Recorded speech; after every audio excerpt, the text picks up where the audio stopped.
Israel. There are some countries pushing for sanctions and others holding back. And Dave, it's good to speak to you tonight. Just go through, if you can, for us, the meetings that have been had and where countries are right now with a view to a policy on Israel.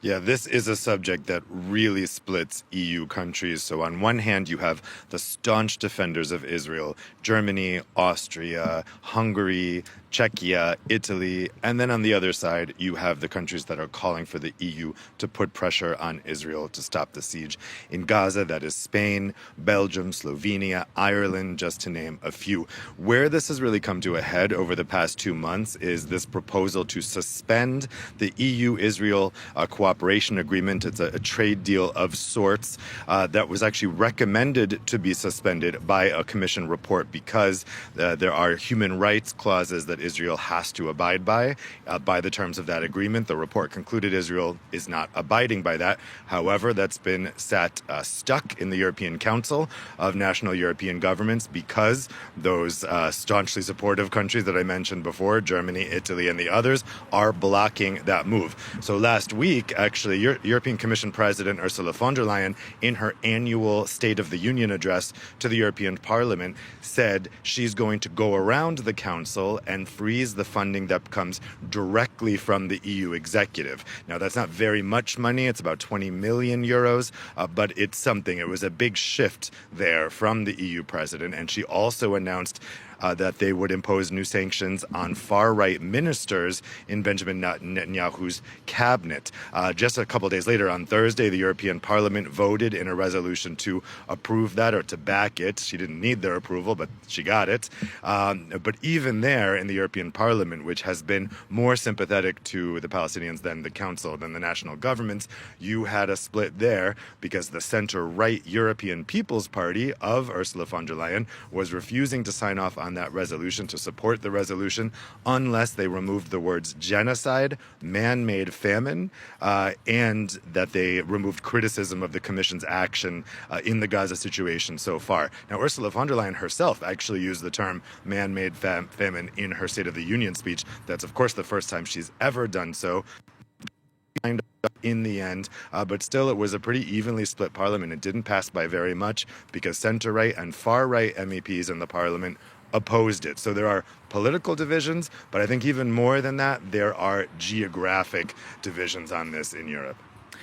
It's very interesting listening to you because it is complex and you do need to step back and to have some clarity on why there is no unified EU stance. And just to break that down a little more, so I spoke to some German diplomats this week who said that very, very carefully, whilst they are deeply concerned about what's going on with Israel, they don't want to be seen rewarding those Hamas attacks, the massacre in the first place, by having a moment where Israel is sanctions almost at one arm behind its back. And yet, the Spanish government said this: we can no longer go on, quote, business as usual. I understand there have been, and you will know this, Dave, circulating documents around the EU after Spain this week called for said it would unilaterally ban arms sales to Israel.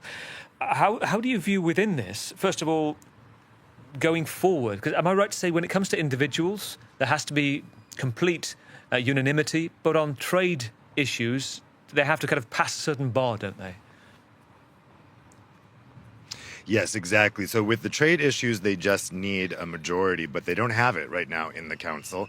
Those Israel defending countries are numerous enough, particularly with Italy and Germany, to be able to block that. And then on sanctions, yes, they do need unanimity. They're very unlikely to get that. So that part of Ursula von der Leyen's call in the State of the Union is likely not to come to pass, even though the European Parliament endorsed it later on in their vote. They actually have nothing to do with that decision. What we can see here is that Spain has really emerged as the biggest EU member state to be championing the Palestinians, to be speaking up for them and for wanting a hard line in Israel. And Germany is really the hardest on the other end, extremely sensitive German politicians to any accusation position of supporting Hamas or making things easier for Hamas, as you mentioned. So these are the sensitivities that the Germans are experiencing. And then in Eastern EU countries, you really have particularly the hard right and far right governments really, really fervently supporting Israel, not so much out of the same sensitivities as Germany, but because of political alignment with Benjamin Netanyahu. Just brief word on France, because we know that in a few days' time that the French, as well as the Brits, the Belgians, the Australians, the Canadians, will recognise formally the state of Palestine at the UN. And yet, I think the French position is more nuanced, because some of these EU meetings on sanctions, the harder measures put forward by Spain, France has either blocked or opposed them. Talk us through that dynamic. Yeah, You'll notice I didn't mention France in those lists of countries because it doesn't fall clearly on one side or the other. They have had a fairly nuanced position on this in the Council. That may be for political sensitivities. It may be where the outgoing government has been, and we don't know if maybe with a new ministerial configuration that will change. But you're right, France has not been clearly on one side or the other of this so far. Now, there is going to be that recognition of the Palestinian state later this month at the UN. The European Parliament also endorsed doing that at an EU level in that resolution passed on Thursday. We'll see if France's position starts to move. I mean, there's definitely movement on this subject. This has felt completely unmoving in the Council for many months, but I think over the past weeks we are starting to see some movement, and France, because of its middle position that it's had, it's going to be really key to watch. Really important, really interesting, and great clarity, Dave Keating, getting through the nuances and the dynamics of all 27 EU states. Dave, great to talk to you. As always, Dave Keating, our correspondent in Brussels. Let's move to Madrid, because in the past half an hour or so, we're told the final stage of the Vuelta a España, the Tour of Spain, has been stopped. Clashes between police and protesters interrupting the final stage. Protesters going to the end and carry anti-Israel banners, blocking the road and forcing riders to stop. These are images from slightly earlier.